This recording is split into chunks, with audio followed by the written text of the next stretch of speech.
आप देख रहे हैं लंबी चौड़ी लिस्ट है, बड़े बड़े लोग खड़े हुए हैं समर्थन में। सबसे पहले देखिए, सबसे पहले है राम भद्राचार्य जो कि धीरेन्द्र शास्त्री के गुरु हैं। उनका कहना है धीरेन्द्र ने मुझसे दीक्षा ली है, धीरेन्द्र जो कर रहा है वो अंधविश्वास नहीं है, मेरा चेला चरित्रहीन नहीं है, ये चमत्कार है। अगला नाम है योग गुरु बाबा रामदेव का। रामदेव कह रहे जिन्हें बाहर की आंखों से देखना है वो धीरेन्द्र से पूछे, जिन्हें तर्क करना है वो राम भद्राचार्य जी के पास जाओ, जिन्हें चमत्कार देखना है वो धीरेन्द्र के पास चले जाओ। अब राम मंदिर के पुजारी है, प्रधान पुजारी महंत सत्येंद्र दास, वो कह रहे हैं आचार्य धीरेन्द्र शास्त्री एक सिद्ध पुरुष है। वो कह रहे हैं ये जन कल्याण का काम कर रहे हैं और कुछ लोग उन्हें बदनाम कर रहे हैं।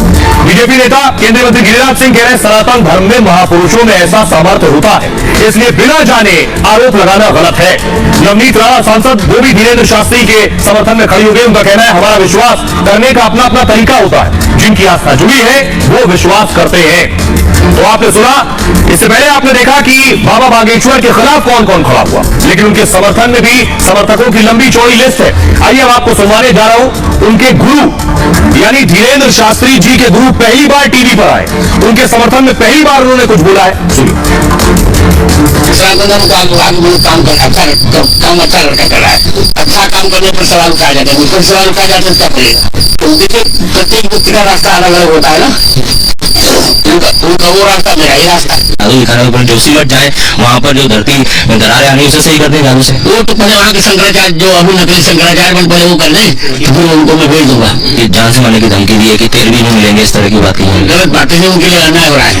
सरकार को उनसे सम्मान मिलाना चाहिए और उनकी सुरक्षा की व्यवस्था करनी चाहिए। हमारे छोटे अनुज बागेश्वर धाम वाले महाराज जी धीरेन्द्र कृष्ण शास्त्री जी महाराज, उनके पीछे कुछ लोग पड़ गए, अंधविश्वास फैला रहे। अंधविश्वास, अरे काय का अंधविश्वास?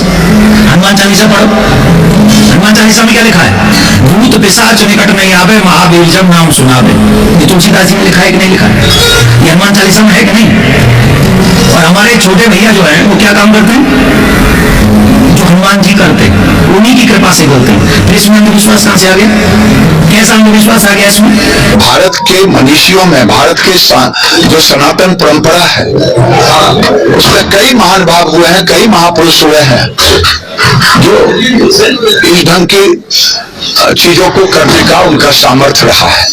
तो किसी के सामर्थ्य को जब तक विज्ञान के तल पर बिना देखे हुए अंधविश्वास कहना उचित नहीं। तो आपने सुन लिया जो बाबा के साथ खड़े हैं। आइए मैं आपको दिखाने जा रहा हूं कि बागेश्वर धाम पहुंचे बाबा। ये तस्वीर आप देख रहे हैं, अपने धाम पहुंचे जहां दरबार लगाते ढोल नगाड़ों के साथ उनका स्वागत किया गया। स्थानीय लोग पहुंचे थे, उनके समर्थक वहां पहुंचे थे, फूल के साथ उनका स्वागत किया गया बागेश्वर धाम में।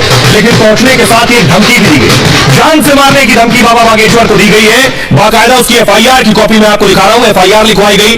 बाबा बागेश्वर को जान से मारने की धमकी में क्या कुछ कहा गया है वो जरा देखिए, किसने धमकी दी है और उसके बाद उनकी सिक्योरिटी बढ़ा दी गई। तो बागेश्वर धाम महाराज को हत्या की धमकी मिली है, धीरेन्द्र कृष्ण शास्त्री की हत्या की धमकी है। अमर सिंह नाम के शख्स ने मोबाइल पर धमकाया है फोन करके, धीरेन्द्र शास्त्री की 13वीं की तैयारी कर लेने को कहा है। धीरेन्द्र शास्त्री के चचेरे भाई लोकेश गर्ग को फोन आया और 22 जनवरी को रात 9:15 बजे कॉल आया था। कॉलर ने धीरेन्द्र से बात करने को कहा कि पंडित धीरेन्द्र शास्त्री से बात कराइए। बात कराने से मना करने पर कॉलर ने धमकी दी। लोकेश गर्ग धीरेन्द्र शास्त्री के बेहद करीबी है और वो बागेश्वर धाम की व्यवस्था संभालते हैं। लोकेश गर्ग की शिकायत पर FIR दर्ज की गई है। बमीठा पुलिस ने FIR दर्ज कर जांच शुरू कर दी है और IPC की धारा 506 किसी को धमकी देना, IPC की धारा 506 मतलब जुर्माने के साथ 2 साल तक की सजा है। IPC की धारा 507 पहचान छिपाकर धमकी देना जिसमें 2 साल तक की सजा है। और धमकी के बाद बागेश्वर धाम की सुरक्षा बढ़ा दी गई है। जांच के लिए 25 लोगों की एक स्पेशल इन्वेस्टिगेशन टीम भी बना दी गई है। सुनिए जरा जिस भाई को फोन आया उनका क्या कुछ कहना है लोकेश गर्ग का, और धमकी पर क्या कुछ कह रही है पुलिस, सुनिए। हमने भाई कौन दे जी से बोले बागेश्वर धाम वाले धीरेन्द्र कृष्ण शास्त्री जी से बात कराइए। हमने कहा हमारी पहुंच नहीं है बात कराने की और हम बात नहीं करा पाएंगे। बोले तो उन्हें धमकी दे करके मुझसे कहा कि उनकी 13वीं के लिए सामान की तैयारी करना। हमने कहा क्यों करना और आप कौन बोल रहे हैं? तो उन्होंने कहा हम अमर सिंह बोल रहे हैं। हमने कहा आप ऐसा क्यों कह रहे हैं, तो उन्होंने कॉल काट दिया। हम 4-5 लोग बैठे थे साथ में, हमने निर्णय लिया कि इसका क्या करना चाहिए। तो सभी लोगों ने हमको सलाह दी कि इसकी FIR दर्ज करिए। जो समझ में आता है वो ये है कि कोई व्यक्ति है जो उनसे लगातार बात करने की कोशिश कर रहा है, और क्योंकि बात नहीं हो पा रही है, मुलाकात नहीं हो पा रही है, दर्शन नहीं हो पा रही है, उस कारण से, उस फ्रस्ट्रेशन से शायद उसने किया है। पर 1-2 दिन के अंदर अंदर या फिर अगले 24 घंटे के अंदर अंदर हम पूरी तस्दीक करेंगे, पूरी गहराई में जाएंगे और जो भी निकल के आता है उसको खुला सकते हैं। ये रात को आवेदन दिया गया है और तब भी है कैसे भी है वो टेक्निकल डेटा के आधार पे केंद्रित रहेगा। तो जब वो तथ्य निकल जाएंगे उसका वो कराया जाएगा। और ये मैं आपको बताता हूं कि आखिर धमकी मिली क्यों। क्योंकि बाबा ने हिंदू राष्ट्र की सौगंध खाई। क्या कुछ कहा हिंदू राष्ट्र बनाने को लेकर। विवादों के बीच धीरेन्द्र शास्त्री का एक बड़ा बयान आया, जिसके बाद बहस भी हुई। भारत को हिंदू राष्ट्र बनाने की घोषणा की उन्होंने। तुम मेरा साथ दो, मैं हिंदू राष्ट्र बनाऊंगा। एक बूंद भी सनातनी खून है तो मेरा साथ दो।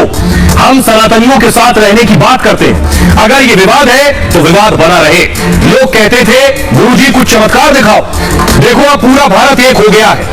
ये किसी चमत्कार से कम नहीं है। जो आरोप लगे हैं वो केवल बागेश्वर धाम पर नहीं है, पूरे हिंदू धर्म पर सवाल उठाया गया है। लोगों को घरों से बाहर निकलकर इसका जवाब देना होगा। ये उन्होंने कहा था। सुनिए जरा हिंदू राष्ट्र पर क्या कुछ कहा बाबा बागेश्वर ने। उसके बाद उन्हें जो धमकी मिली है जान से मारने की, पहली बार उन्होंने उस धमकी पर कोई प्रतिक्रिया दी, वो भी सुनिए। हिंदू एक हो रहा है, सनातनी एक हो रहा है, उनके सबके दूसरों के मिशन अन्य लोगों के जो सनातनी में फूट डाल रहे थे, हिंदू में फूट डाल रहे थे, राज करने की नीति में चल रहे थे, उनके मिशन फेल हुए, नामांकन कर उनके मिशन फेल हुए, वो लगातार टारगेट निश्चित रूप से किया जाएगा।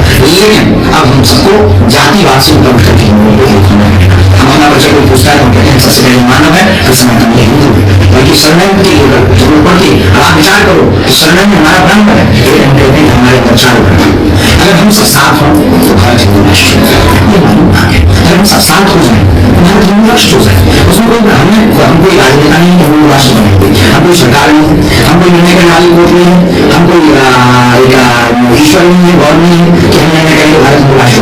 हमने सिर्फ ये मांगी है कि हम सब साथ हों तो भारत हिंदू राष्ट्र। और ये माननीय कहाँ से होता है, ये आलोचना कहाँ से होता है, ये संविधान के खिलाफ कहाँ से होता है। हमारे लोगों ने संविधान स्वीकार किया और साहस में संविधान। इस भारत में जब भी सनातन की किसी ने बात उठाई है तब तक इस प्रकार की प्रवृत्तियां और हमेशा जो है अमानवीय तथ्य और असामाजिक तथ्य पीछे बनती हो रही है। साधु संत के रखवाली, जिनकी रखवाली से हनुमान जी महाराज को रक्षण कामों को न करना, जहाँ से हनुमान जी महाराज वहाँ बनने वाली क्या बात। हमें अपने पर भरोसा था है जब तक। आइए अब आपको बताते हैं बागेश्वर धाम का नाम आपने बहुत से लोग वो होंगे जिन्होंने